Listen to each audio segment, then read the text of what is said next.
a poor neighbourhood of Mauritania's capital, Nouakchott.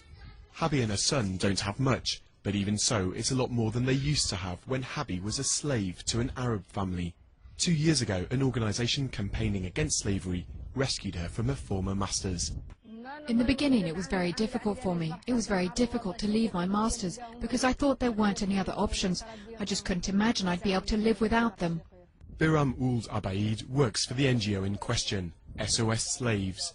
He says it's freed more than 50 slaves over the past 2 years, but that there are thousands more still out there. The slaves are mainly from the ethnic community known as the Haratine, a group oppressed for 800 years in the region, so long that slaves too often simply accept their fate as an inferior caste. Quand on parle d'esclave en Mauritanie, c'est quelqu'un qui est né esclave, c'est-à-dire qui travaille sans salaire. When you talk about slaves in Mauritania, you're talking about people who were born slaves. That means who work with no salary, who have no rights with their children, no right to education, and if it's a woman, she must sleep with her masters at their will. Messaoud Ould Bouker is ethnically a Haratine.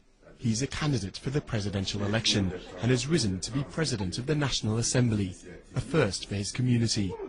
He's frustrated about the lack of progress. Just because I'm president of the National Assembly doesn't mean that the problems of my community are therefore resolved, or that there's even been any evolution. On the contrary, we're doing everything for the concrete cases of slavery which are on the way.